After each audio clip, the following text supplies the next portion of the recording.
어, 10주차 전도자의 필수 요소가 끝나고 나서 저에게 이제 기회가 왔습니다. 하나님이 주신 말씀 붙잡으시기 바랍니다. 제목은 전도자의 삶입니다.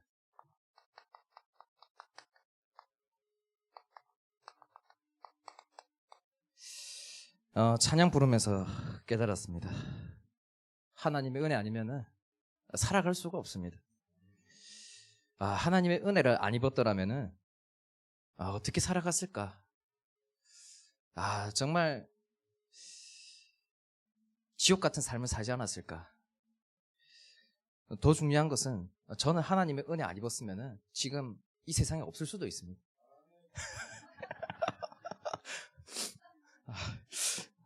제가 할 말이 없습니다. 너무 정확하기 때문에, 맞는 말이기 때문에. 왜 목사님께서 저렇게 크게 암언하셨겠습니까? 누구에게나 있는 게 있습니다. 불신자도 있고 신자에게도 있고 모든 사람 예외 없이 진짜 다 가지고 있는 것이 하나가 있습니다. 부자도, 돈 많은 사람도, 권력 있는 사람도, 명예 가진 사람도, 성공한 사람도 이거는 있습니다. 뭐가 있냐?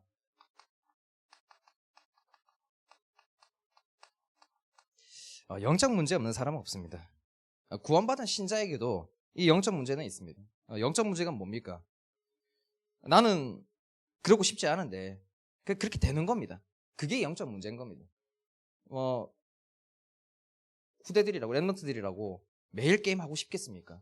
공부도 하고 싶고 또 성적 잘 받아가지고 또 그러고 싶지 않겠습니까? 근데 그게 안 되는 겁니다. 내가 이거 안 하면 안 되는, 그러고 싶지 않은데 그게 되어지는, 그게 이제 영적 문제인 겁니다. 이 영적 문제가 왜 문제가 됩니까?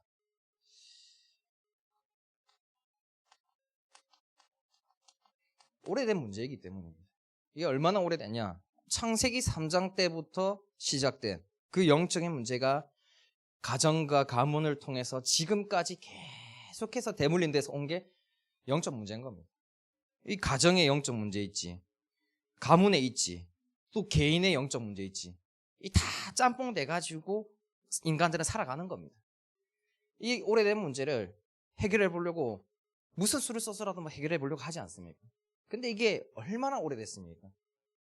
사실 이 문제가 한 번에 치유되어진다? 그게 더 이상한 겁니다. 한 연도로 따지면은 한 3,000년, 4,000년 가까이 된 겁니다. 이게 그 정도로 심각한 문제인 겁니다. 더 중요한 것은 이 문제를 인간이 해결할 수 없다는 겁니다.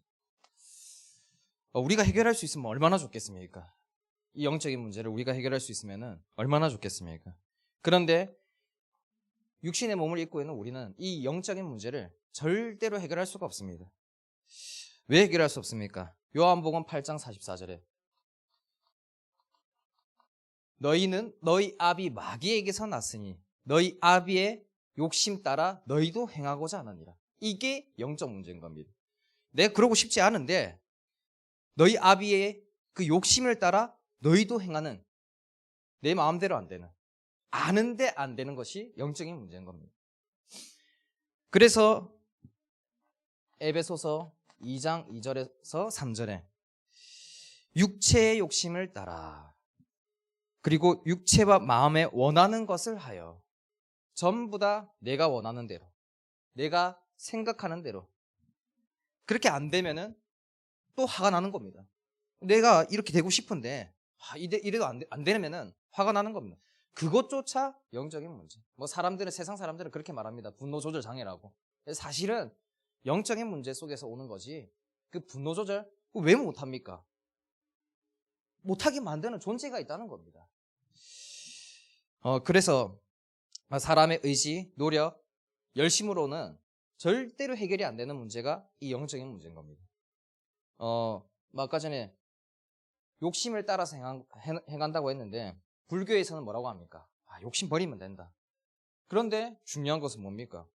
욕심 버리는 게 그게 욕심입니다. 그래서 사실상 우리는 욕심 버리지도 못합니다. 그리고 이 문제는 영원한 문제입니다. 내가 죽는다고 해서 해결되는 문제가 아닙니다. 내가 나 중심인 내가 죽었다. 뭐 자녀는 그대로 나 중심입니다. 그대로 영적인 문제 다 가지고 있는 겁니다. 그래서 내가 죽는다고 해서 해결되는 문제가 아니라 영원한 문제인 겁니다. 이게 지금 이 세상 살아가는 사람들이 이 문제를 가지고 살아가다 보니까 문제가 올 수밖에 없는 겁니다. 그런 여러 가지 눈에 보이는 형태로 나타날 수밖에 없는 겁니다. 그럼 결국에 이 문제를 해결할 수 있는 유일한 방법이 뭐겠습니까? 그리스도 말고는 없습니다. 그리스도 중심되지 않고서는 문제 해결되지 않습니다. 그러면 이 영적인 문제를 가지고 우리는 사단의 목적을 알아야 됩니다. 이 40일 집중의 응답이 뭐였습니까? 사단이 딱 싫어할 스타일. 그게 이번 40일 집중의 응답이었습니다. 사단의 목적이 뭐겠습니까? 그 스타일대로 살지 말라는 겁니다. 그래서 어떻게 만듭니까? 사단은 지금도 죄짓게 만듭니다. 지금도. 우리는 이미 죄사함은 다 받았습니다. 법률상 죄사함은 다 받았지만은 그 이후에 사단이 속이면서 요한복음 8장 44절에 거짓을 말할 때마다 제 것으로 말해서 또 눈에 보이는 유혹과 또 좋은 것으로 다 갖다 주고 죄짓게 만듭니다. 뭐 하려고? 하나님 떠나게 만듭니다. 이 창세기 3장의 문제가 아닌 겁니다. 지금도 일어나고 있는 문제인 겁니다. 하나님 떠나게 만든다는 게 도대체 뭡니까? 이 죄짓고 나면은 하나님 생각 안 납니다. 24시 생각 안 납니다. 1절 생각 안 납니다. 오히려 무슨 생각하냐? 사단 생각합니다. 왜? 왜 하나님이 나를 구속하셔가지고 나를 왜 구원해가지고 차라리 이 하나님 없는 곳에 내가 사는 게 더 낫지 않나? 이런 생각이 듭니다. 그래서 끝없는 어둠 속으로 끌고 가는 게, 질질 끌고 가는 게 이 사단의 목적인 겁니다. 하나님의 자녀를 어떻게 사단이 멸망시키겠습니까? 멸망시킬 수는 없습니다. 그런데 이렇게 해서 뭐 하겠다? 시간 낭비하겠다는 거예요. 세계복음만 할 시간을 주지 않겠다는 겁니다. 전도할 시간 주지 않겠다는 겁니다. 전도하지 말고 그냥 육신의 몸을 입고 살아라. 그냥 육신의 삶을 살아라. 그게 사단의 목적인 겁니다. 우리는 완전히 그리스도께서 죄를 다 사하셨습니다. 영원히 사하셨습니다. 그러면은 지금 짓는 죄는 용서하니까 마음대로 죄를 지어도 되냐? 그런 게 아닙니다. 고린도전서 12장 3절에 뭐라고 말씀하시냐? 성령으로 아니하고는 누구든지 예수를 주시라 할 수 없느니라.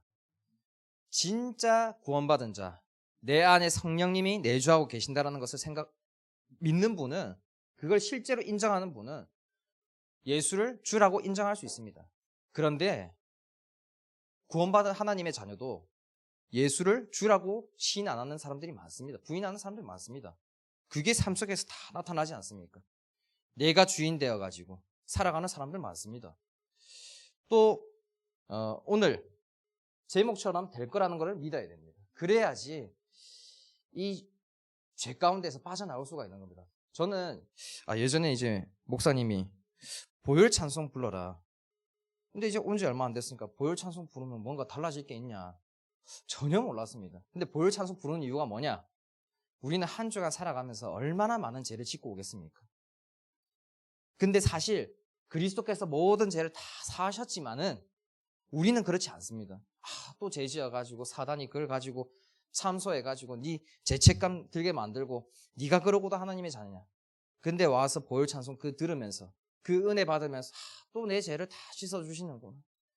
그리고 나는 이제 그리스도를 바라보면서 오직 나의 주인 대신 예수를 주라고 시인하고 살아가야 되겠구나. 그러지 않고서는 난 살 수가 없는 존재구나. 매일 죄 가운데 빠져 있구나. 그래서 우리는 하나님께서 반드시 전도자의 삶을 만들어가고 계시고 지금도 반드시 그렇게 성취하실 거라는 믿음이 있어야 됩니다. 그래야지 이 죄 가운데서 빠져나올 수 있는 겁니다. 근데 이게 원래 제 예상은 이 아멘 하면 안 되거든요. 그래가지고 목사님 흉내 내려고 했었거든요.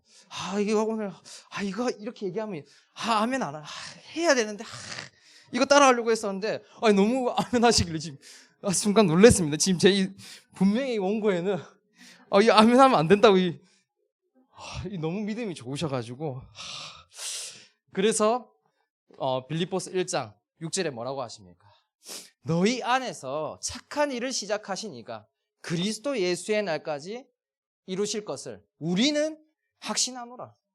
이게 있어야 되는 겁니다. 그래야지 내가 죄를 지었어도 하나님은 반드시 전도자의 삶을 만들어가고 계시는구나. 그래야지 죄 가운데서 또 빠져나올 수가 있는 겁니다. 아니면 우리는 매일 매순간 이 죄 속에 있을 수밖에 없는 존재인 겁니다. 그래서 우리의 참 응답이 무엇입니까? 대부분 사람들이 응답받기를 원합니다. 왜 교회 와가지고 예수 그리스도를 믿겠습니까? 뭔가를 얻고 싶어서 오는 겁니다. 종교를 왜 가집니까? 우리는 종교는 아니지만은 복음이지만은 우리도 뭔가를 얻고자 하는 게 있습니다. 그게 뭐냐? 내 삶이 바뀌길 원하는 겁니다. 내가 이렇게 살아가지고는 안 되겠는데 나 진짜 이게 아닌 거 아는데 너무 안 되는 거 있지 않습니까?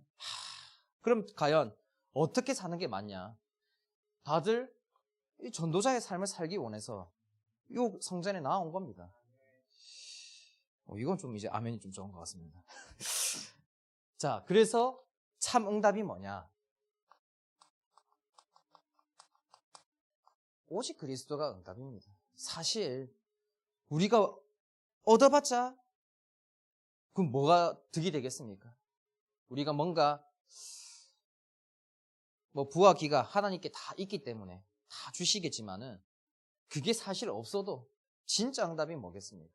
오직 그리스도입니다. 우리가 과거에 이 속에 있었던 걸 생각하면은 이 열받아야 정상입니다. 열받지 않습니까? 사단한테 당하는 게 이 열받아야 정상입니다. 내 마음대로 안 되니까 화나는 게 정상인 겁니다. 진짜 내 마음대로 되는 게 무엇입니까?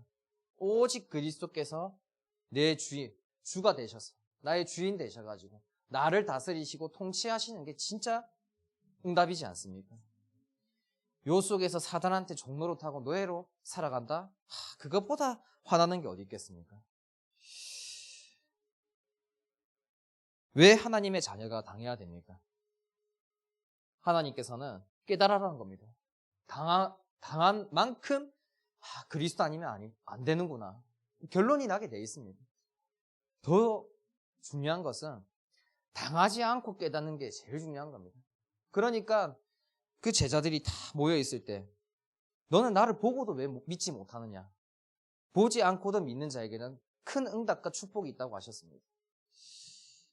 우리는 보지 않았지만 지금도 그리스도께서는 우리와 함께하고 계시고 우리를 사랑하시고 지금도 전도자의 삶을 성취시키기 위해서 모든 일을 행하시고 성취하시고 있는 중인 겁니다. 그런데 이 속에 있으면은 안 보입니다, 그게. 그러니까 문제 오면은 또 왜 문제 와가지고 또 왜 이 속에 끊임없는 어둠 속으로 들어갈 수밖에 없는 겁니다. 그래서 시간 낭비해라. 전도자의 삶 살지 말라고. 이번 주 올바른 기도 제목이 강단 말씀이지 않습니까? 저는 과거에 그래도 그 올바른 기도 제목 하나 잡았다는 게 하나 있었습니다. 뭐였냐? 절망을 더해달라. 이게 저의 기도 제목이었습니다. 학교에서 이 전도팀이 있습니다. 전도팀이 있는데 이 돌아가면서 그 다 기도 제목 말하지 않습니까? 붙잡은 언약 한 명씩 한 명씩 돌아가는데 제 차례가 온 겁니다. 제 차례 때 이제 쟤 지금 말씀도 안 들린다. 뭘 하는지도 모르겠다. 전도 캠프 때 말씀을 주셨는데 하나도 안 들린다. 근데 그때 깨달은 게 뭐냐? 끊임없는 이 어둠 속에서 정신 못 차리는 겁니다. 야, 이 정도 가지고 내 정신을 못 차리구나. 그렇게 두드려 맞았는데도 정신 못 차리는구나. 하나님 아직 멀었습니다. 절망에 절망을 더해 주십시오. 근데 그거를 이제 기도 제목으로 불렀는데 막 웃는 겁니다, 사람들이. 근데 저는 정확한 기도 제목이 있다고 봅니다. 그 절망의 절망 속에서 제가 깨달은 건 딱 하나였습니다. 그리스도 아니고는 안 되는구나. 진짜 그리스도가 내 주인 되셔서 나를 다스리시고 통치하지 않는 이상 나는 진짜 이 인간답게 못 살아가는구나. 그걸 깨달은 겁니다. 그래서 사람들은 모릅니다. 전도서 9장 12절에 왜 물고기가 그물에 걸리고 왜 새가 올무에 걸립니까? 저 새벽기도 때 그렇게 얘기했습니다. 그 곡성이라는 영화가 있습니다. 그 영화 보게 되시면은 이 주인공의 딸이 귀신에 들리는 겁니다. 그래가지고 막 무당 불러가지고 막 구술을 합니다. 근데 그 무당한테 하나 물어봅니다. 뭘 물어보냐? 왜 하필 우리 딸이냐? 왜 하필 우리 딸이 귀신에 들리냐? 근데 이제 무당이 이렇게 말합니다. 그 놈은 미끼를 던졌을 뿐이에요. 네 딸이 그것을 물었을 뿐이에요. 모릅니다. 재앙의 날에 걸리는 날 인간은 전혀 알지 못합니다. 왜 우리가 새세면 초천잔치를 합니까? 그 때가 재앙의 때가 임하면 그때는 이미 늦은 겁니다. 근데 불신자들은 다 전하면은 넌 아무 문제 없어요. 저는 아무 문제 없습니다. 그런데 문제 터지고 나면 그때는 이미 늦은 겁니다. 왜 구원받아야 됩니까? 왜 모든 사람들이 이 그리스도를 통해서 왜 예수님께서 이 땅에 오셔서 모든 사람들을 구원하시기 위해서 죽으셔야 됩니까? 죽기 직전에 한이 있지 않았겠습니까? 우리도 사단한테 당하고 나서 보면은 이 한이 있지 않습니까? 사단한테 이 열받는 한이 있지 않습니까? 그런데 그리스도께서는 예수님께서는 오죽하겠습니까? 그 십자가에서 죽으실 때 어떠한 마음으로 죽으셨겠습니까? 저 사단한테 잡혀있는 인간의 모습, 저 죄 가운데 빠져있는 인간의 모습, 하나님 떠나 있는 그 인간의 모습 보면서 그 죽으실 때 마음이 뭐겠습니까? 하늘 가지고 죽지 않았겠습니까? 야, 너희들 나 아니고서는 그 속에서 너희들은 죽을 수밖에 없어. 멸망 속으로 계속 끌려갈 수밖에 없어. 그래서 내가 너희들을 위해서, 우리를 위해서, 나를 위해서 내가 대신 죽겠다. 그래서 그리스도께서 오신 게 섬김을 받으려고 온 게 아닙니다. 섬기기 위해서 이 목숨을, 죽음을 많은 사람들의 대속물로 주기 위해서 오시지 않았습니까? 그 한을 알아야 되는 겁니다. 빌립보서 2장에 잘 나와 있지 않습니까? 예수 그리스도의 마음을 품어라. 그 마음이 뭐겠습니까? 그리스도의 한, 예수님의 마지막 그 십자가에서 죽으실 때 그 한을 생각하면은 이 죄 가운데 빠져 있었던 내 과거, 또 사단한테 속고 있는 나, 이 열받아야 정상 아니겠습니까? 그리고 참 응답이 또 무엇입니까? 오직 기도입니다. 다른 게 응답 아닙니다. 기도가 되어지는 게 진짜 응답인 겁니다. 마태복음에 잘 나와 있습니다. 예수님께서 마지막에 이제 십자가에 죽기 직전에 겟세마네 동산에 올라가셔서 무엇을 하셨습니까? 기도하셨습니다. 다른 거 하시지 않았습니다. 그러니까 그 한이 뭐겠습니까? 이 올라가서 기도하는데 제자들이 다 자고 있는 겁니다. 그러니까 제자들에게 베드로한테 뭐라고 말합니까? 너희는 나와 함께 1시간도 깨어 있을 수 없더냐? 시험에 들지 않게 깨어 기도해라. 마음에는 원이로되 육신이 약하도다. 왜 그 말씀을 하셨겠습니까? 사실 예수님께서 1시간 기도하는 거, 그건 시간은 전혀 상관없지만은 우리가 5분을 기도하든 10분을 기도하든 왜 예수님께서 그 1시간이라는 말씀을 하셨겠습니까? 하루 24시간 중에 1시간도 깨어 있지 않고 기도 안 하면은 언젠가는 시험에 들 날이 온다는 겁니다. 인간이 어떻습니까? 편안한 거 계속 찾아갑니다. 그 편안한 게 뭡니까? 잠자는 거 편안하지 않습니까? 일 안 하고 잠자면 얼마나 편안합니까? 그러니까 그 마지막 때 제자들이 뭘 했습니까? 가서 그 자고 있는 겁니다. 그 편안한 걸 계속 따라갑니다. 마음에 원하는 걸 그대로 따라가는 겁니다. 그러니까 예수님께서 마지막에 하신 말씀이 그 겟세마네 동산에서 너희가 나와 함께 1시간도 깨어 있을 수 없더냐. 이 예수님의 마음을 품으라는 겁니다. 그게 참 응답입니다. 또 세 번째, 오직 전도자의 삶이 진짜 응답인 겁니다.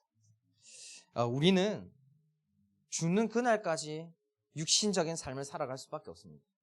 내 마음에 원하는 거, 내 육신이 원하는 대로 살아가려고 끊임없이 그냥 알아서 움직입니다. 근데 하나님이 주시는 최고의 응답이 무엇이냐? 이 전도자의 삶을 살아갈 수 있다는 것이 최고의 응답입니다. 전도자의 삶이 뭐냐? 아마 이제 여기 계신 분들은 워낙 이제 훌륭하시기 때문에 저는 이제 최근에 깨달았습니다. 이게 이제 전도자의 삶이구나. 전도자의 삶이 이런 거구나. 상상하면은 내가 과연 할 수 있을까? 이런 생각 들 수도 있습니다.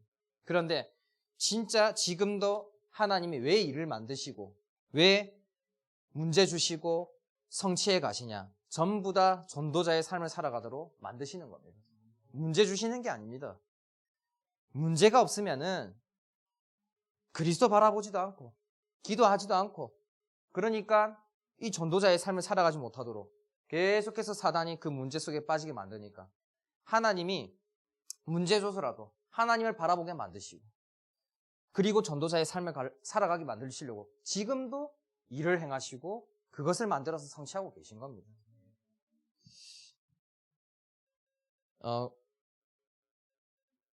이제 꿀을 다 먹어보시지 않았습니까? 꿀을 다 먹어보셔서 맛을 다 알지 않습니까? 그게 달달하는 것을. 근데 만약에 먹지 않은 분이 있다면은 꿀이 달아. 듣기만 들으면은 그게 단지 안 단지 모릅니다. 직접 내가 먹어보니까 그 어린 나이에 처음으로 그 꿀 먹으면 얼마나 달겠습니까? 얼마나 맛있겠습니까? 그게 한 번 딱 각인된다? 평생 꿀 맛은 달달하고 각인되지 꿀은 써. 그렇게 각인 안 됩니다. 진짜 맛보게 되면은 이게 이런 거구나. 그동안 내 삶이 진짜 삶이 아니구나. 하나님은 지금도 이것을 성취하시고 계신다는 것을 믿으시길 바랍니다.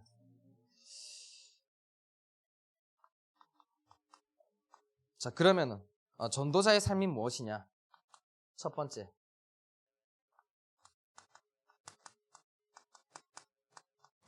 올바른 시작입니다. 우리는 틀린 걸로 시작하면은 아무리 제대로 가도 틀리게 끝납니다.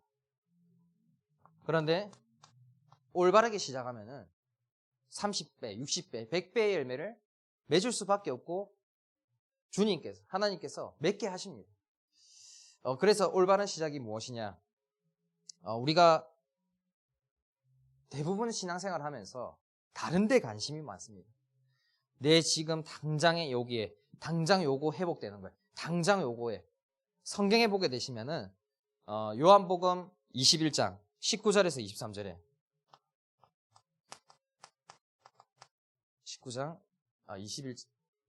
21장 19절에서 23절에 무슨 얘기가 나오냐? 베드로가 떠나서 예수님이 베드로를 찾아가신 건 잘 아실 겁니다. 그래가지고 네가 나를 사랑하느냐? 3번 물으시고 나서 그럼 나를 따르라 하셨습니다. 근데 나를 따르라 라고 말씀하시고 나서 베드로가 첫 번째로 묻는 질문이 뭐냐?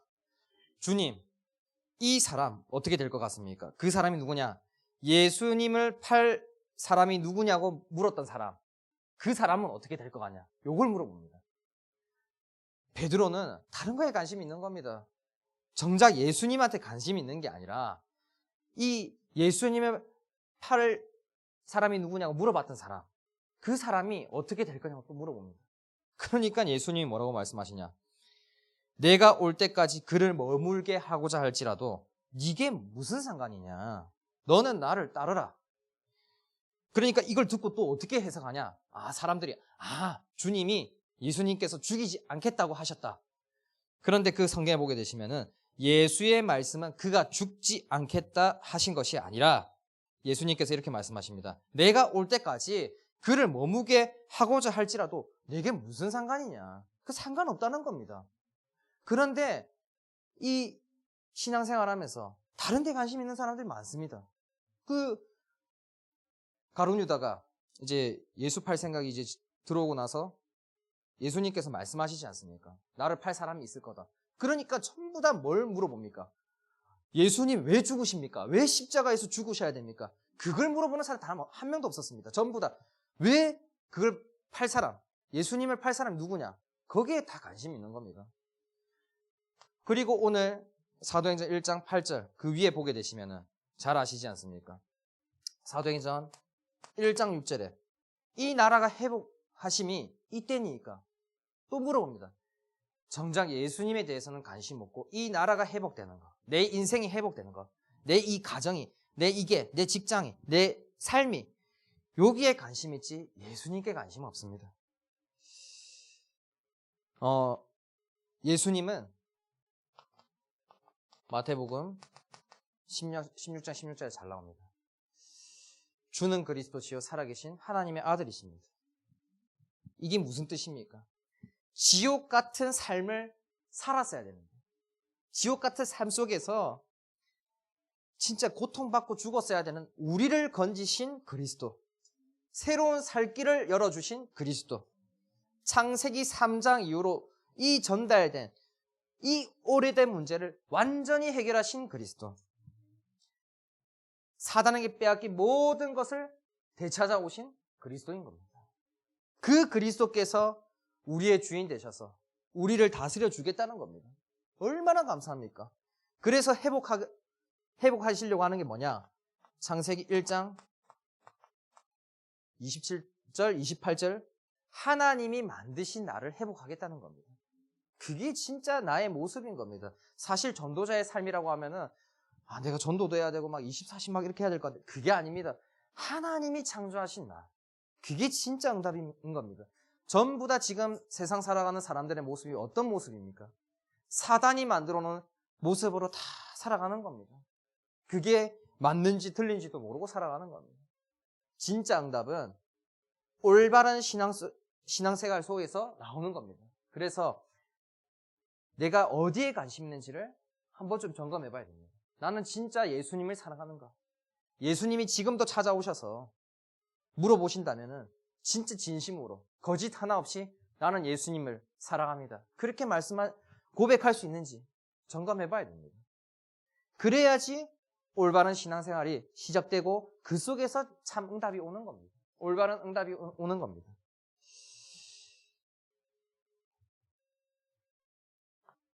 두 번째로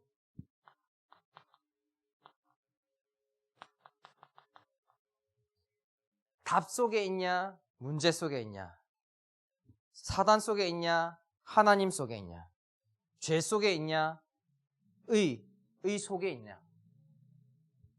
요 답과 문제 굉장히 중요합니다. 왜 모든 문제 해결자인데 나는 왜 문제가 해결 안 된 것 같고 나는 왜 이렇게 문제가 많고 하나님의 자녀인데 왜 나에게는 문제를 계속 주시냐. 하나님 믿으면 문제도 안 줘야 되고 오히려 응답 주셔야 되고 복을 주셔야 되지 않냐. 근데 왜 나는 복도 없고 응답도 없고 왜 이렇게 문제가 많냐. 그런 분들 많습니다. 이제 뭐 들으시면 좋겠지만은 이제 저희 부모님 가게 이제 옆에 가면은 저 신발 가게 있는데 그분이 이제 순복음교회 거기서부터 이제 신앙생활을 시작하다 보니까 전부 다 복을 주시는 하나님. 복을 안 주시니까 하나님 믿어봤자 소용없다. 지금 그러고 있는 겁니다. 답 속에 있냐, 문제 속에 있냐. 성경은 무엇을 말합니까? 어디에 있느냐를 항상 말하고 있습니다. 창세기 3장에 그 아담과 하와가 죄를 짓고 나서 원죄를 짓고 나서 뭘 물어보십니까? 네가 어디에 있느냐? 모르고 물어보시는 게 아닙니다. 네가 지금 문제 속에 있냐? 답 속에 있냐? 죄 속에 있냐? 의 속에 있냐? 하나님께 속해 있냐? 사단에게 속해 있냐? 그걸 물어보는 겁니다. 왜 베드로를 찾아가셔서 네가 나를 사랑하느냐? 3번이나 물어보셨겠습니까? 마지막에 베드로가 말하지 않습니까? 주님 아시는데 왜 계속 물어봅니까? 베드로가 염려하여 주님, 내가 주님을 진짜 사랑합니다. 그렇게 대답합니다. 왜 예수님께서 그런 질문을 하셨겠습니까? 어디에 속해 있느냐를 물어보는 겁니다. 문제 속에 있는 것은 죄 가운데 있는 겁니다. 그래서 요한일서 3장 8절에 죄 짓는 자는 마귀에게 속하나니라고 나옵니다. 그리고 로마서 1장 17절에 복음에는 하나님의 의가 나타나서 오직 의인은 믿음으로 말미암아 살리라가 같습니다. 그래서 믿음으로 사는 자는 하나님께 오직 주님께 속해 있는 겁니다. 문제는 있습니다. 문제는 있지만은 내가 여기 속해 있는 것이 아니라 여기 속해 있으면은 모든 문제되지 않습니다. 오히려 문제를 이길 힘을 주십니다. 그래서 성경을 읽어보시면은 정말 모든 내용이 뭐냐? 거기 있지 말고 나와 함께 살기를 바라는 겁니다. 하나님의 소원은 네가 뭘 하는 걸 이걸 바라지 않습니다. 네가 하면 뭘 한다고 하냐? 나와 함께 해라. 나를 알려고 하고 나를 알아가라. 그러면 내가 너의 모든 것을 다 만들겠다. 내가 다 응답하겠고 다 이루겠다. 그러니까 너는 나와 함께 해라. 그래서 하나님은 어떤 자를 찾으십니까? 좀 나서서 하는 사람? 그게 아니라 하나님과 함께할 자를 지금도 찾고 계시는 겁니다. 그래서 우리의 올바른 신앙, 나의 주인이 그리스도로부터 시작해서 하나님과 함께하는 삶 속에서 성령 인도 받으면서 어떠한 문제 속에서도 성령 인도 받고 살아가는 자가 하나님께서 지금도 찾으시는 자인 겁니다. 그러면은 반드시 따라오는 게 있습니다. 감사가 나올 수밖에 없습니다. 왜? 내 모든 문제를 진짜 다 해결하신 게 맞기 때문입니다. 그래서 감사는 어디서부터 나오냐? 이 그리스도를 나의 주인 삼을 때부터 나올 수 있는 겁니다. 그 이전에는 내가 주인 되어가지고 내가 이 문제 해결하려고 하고 절대로 나올 수가 없습니다. 불신자들이 하는 감사는 내가 뭔가 얻어서 감사하는 것이 문제가 해결돼서 감사하는 거 없습니다. 문제 해결도 안 되고 답도 없습니다. 그래서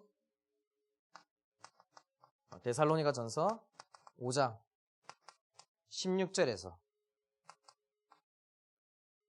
18절에 항상 기뻐하라. 쉬지 말고 기도하라. 범사에 감사하라. 이것이 그리스도 예수 안에서 너희를 향하신 하나님의 뜻이니라. 하나님의 뜻은 이 예수 그리스도와 함께하면서 그리스도 예수의 마음을 항상 품고 살기를 바라는 겁니다. 다른 게 없습니다. 거기서 그냥 다 끝이지 세계복음화는 이미 다 정해져 있는 것입니다. 그래서 두 번째가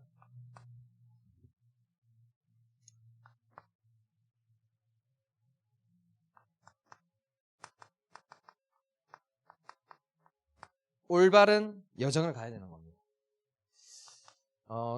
강단을 통해서 왜 주일 예배를 드려야 되냐?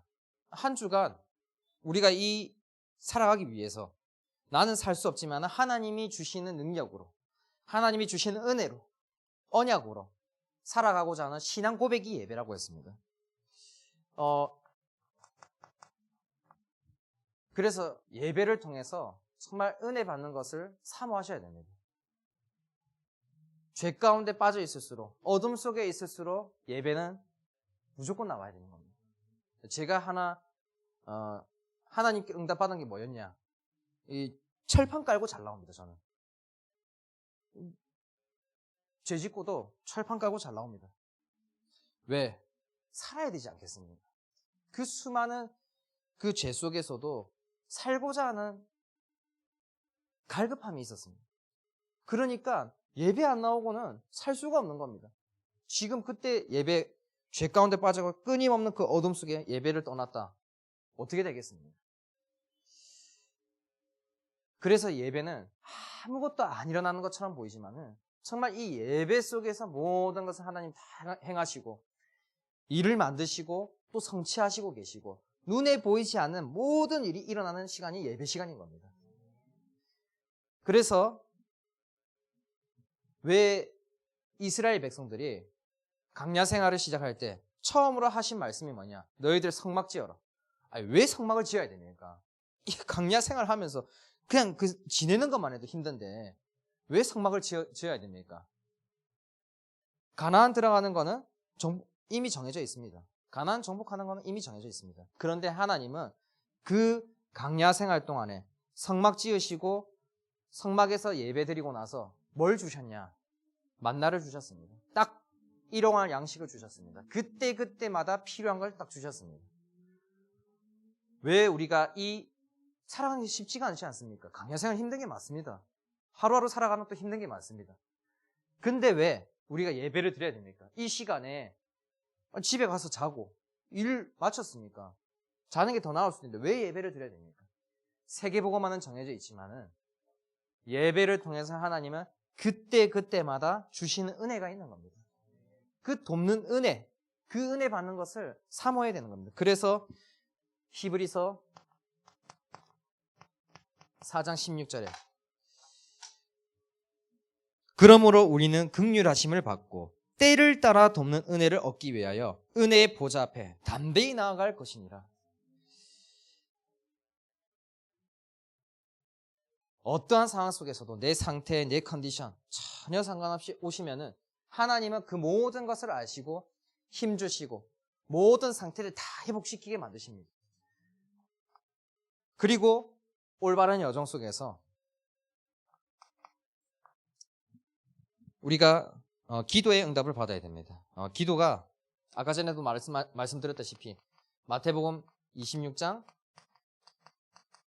40절에서 41절에 너희가 나와 함께 한 시간도 깨어 있을 수 없더냐? 시험에 들지 않게 깨어 기도해라고 합니다.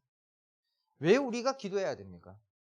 우리가 이미 모든 문제 해결받은 그리스도가 나의 주인이시고 나의 모든 것을 다 알고 계시는 하나님이 계신데 왜 굳이 내가 기도해야 됩니까? 하나님이 문제 해결해 주실 거고 사실 세계복음화도 다 하실 게 맞습니다.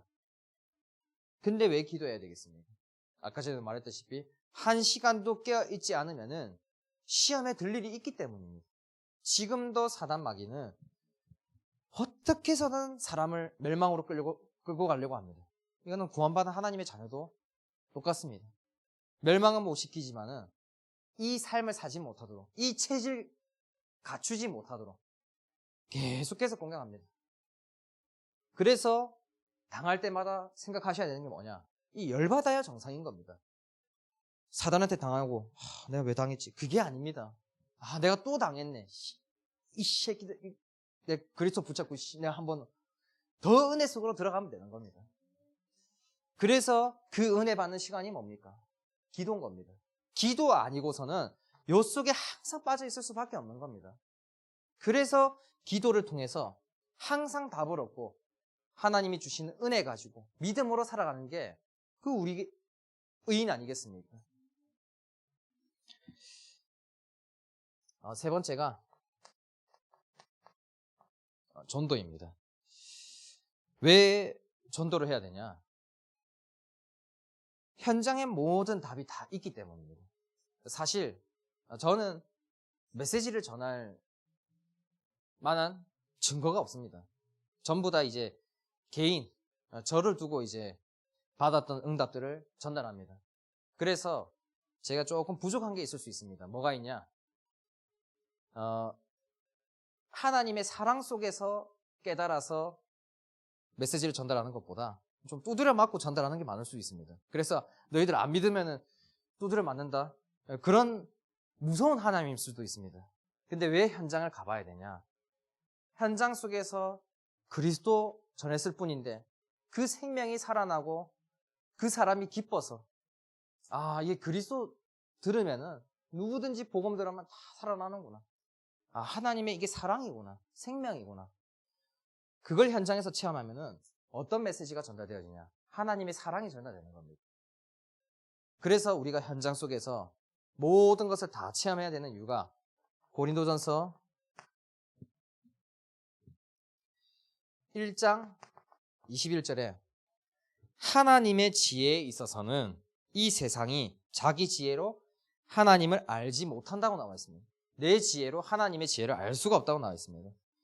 그래서 하나님께서 전도에 미련한 것으로 믿는 자들을 구원하시기를 기뻐하셨도다. 뭐냐? 전도를 통해서 하나님의 지혜를 깨달을 수 있다는 겁니다. 그래서 우리가 현장 가야 되는 이유, 하나님을 더욱더 알고자 하는 그 마음은 현장에 있는 것입니다. 그래야지 하나님을 더욱더 알아가고 우리가 하나씩 전도자의 삶, 이 체질을 갖추게 되는 겁니다. 그리고 우리의 끝이 무엇이겠습니까? 올바른 인생 살다 가는 겁니다. 가장 가치 있는 인생 살다 가는 겁니다.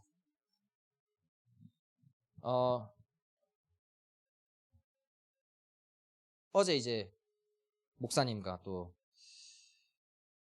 진서 청년과 함께 카페에서 이제 얘기 나누다가 그런 말씀을 했습니다. 10억 받으면은 어떻게 하겠냐? 하나님 주실 것 같냐? 지금 나를 보면은 하나님이 10억 주실 것 같냐? 주실 것 같습니까? 아니, 저 말고 이제 각 개인을 보시면 이제 10억 주실 것 같습니까?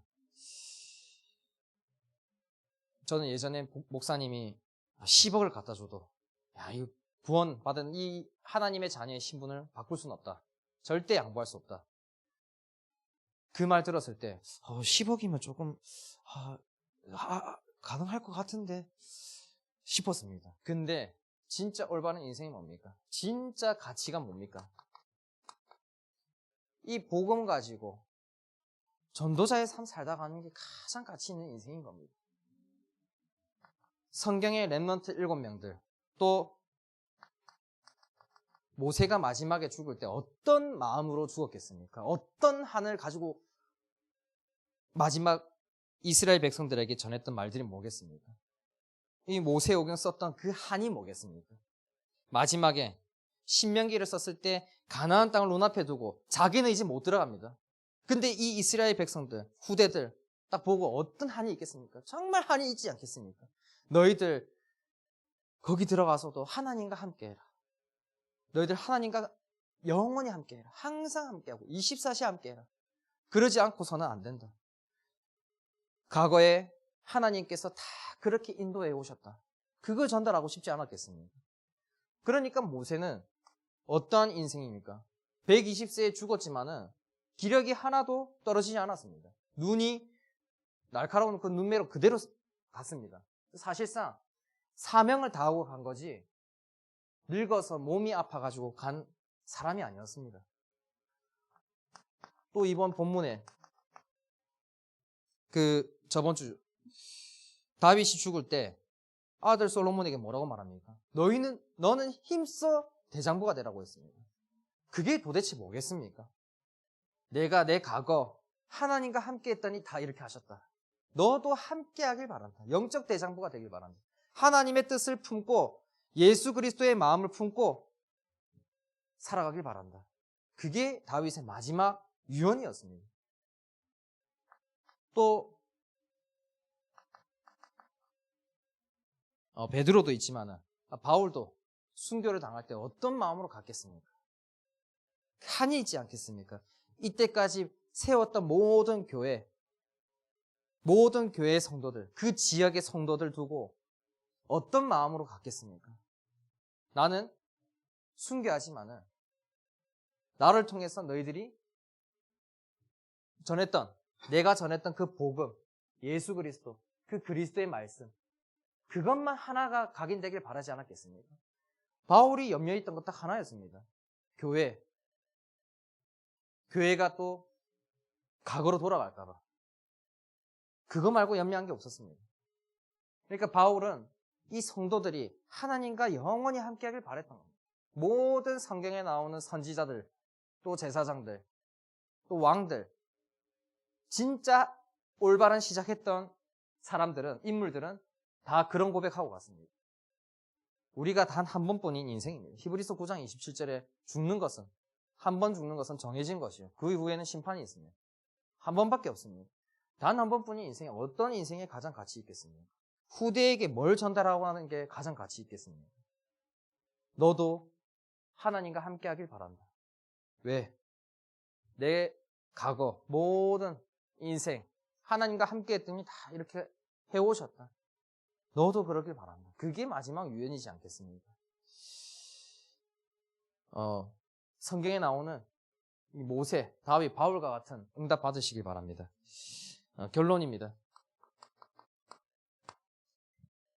2020년이 얼마 남지 않았습니다. 또 이제 2021년에 준비합니다. 저번 주 빈 곳이라는 말씀 주셨습니다. 빈 곳을 우리가 또 들어가려면은, 내가 뭘 하려면은 염려밖에 안 됩니다. 내가 할 수 있을까? 내년 메시지는 내가 못 받아들이겠는데? 난 아직 준비가 안 돼 있는데. 그럴 수밖에 없습니다. 그래서 2020년 이 마지막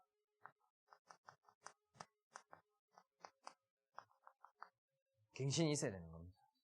마지막 갱신이 뭐냐? 하나님은 뭘 하는 걸 바라지 않습니다. 함께 하길 바라는 겁니다. 그것도 24시.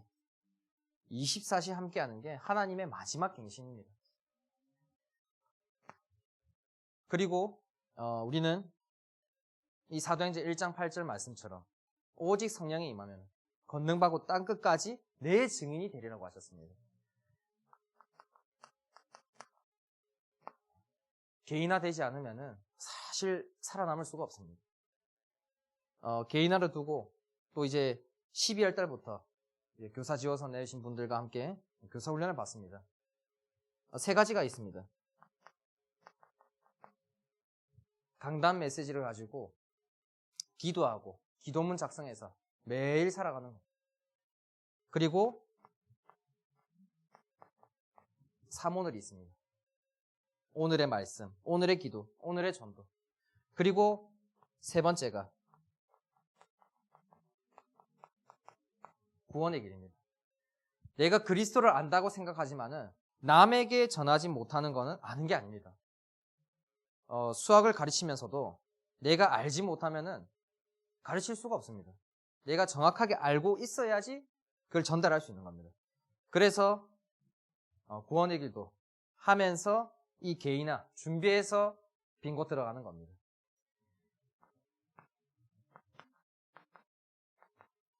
그래서 마지막 교회합니다. 저는 이미 이 교회에 대한 결론을 내렸습니다. 다른 교회에 이제 또 가서 배우고 오는 건 있을 수 있지만은 평생 이 제자교회를 섬기겠다고 이미 결정을 내렸습니다. 그 정도 결정이 내려야지 교회 안에서 일어나는 갈등, 이런 말 저런 말 거기에 흔들리지 않습니다. 왜? 그 모든 게 전부 다 전도자의 삶, 이걸 성취시키기 위해서 하나님이 허락하신 문제, 사건. 하나님은 지금도 일을 행하시고 계시고 그것을 만들며 성취하고 계십니다. 뭘 바라시냐? 거기에 있지 말라는 겁니다. 그래서 너는 내게 부르짖으라. 그리하면 내가 응답하겠고 내게 보이지 않던 크고 은밀한 일을 내게 보이겠다. 하나님은 지금도 함께할 자, 하나님 앞에 나올 자를 찾고 계십니다. 그래서 남은 2020년에 마지막 갱신에 24시 하나님과 함께하는 응답 누리는 최고의 축복이 있길 바랍니다. 짧게 기도하겠습니다. 사랑의 하나님 아버지 감사합니다. 우리를 사랑하시는 하나님께 찬양과 영광을 돌려드립니다. 우리를 사랑하셔서 이 땅에 그리스도 보내셔서 우리를 구원해 주심에 감사를 드립니다.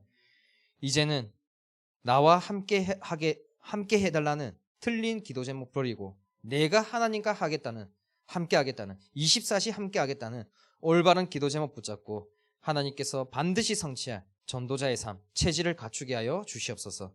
지금도 살아계신 예수 그리스도 이름으로 기도드립니다. 아멘.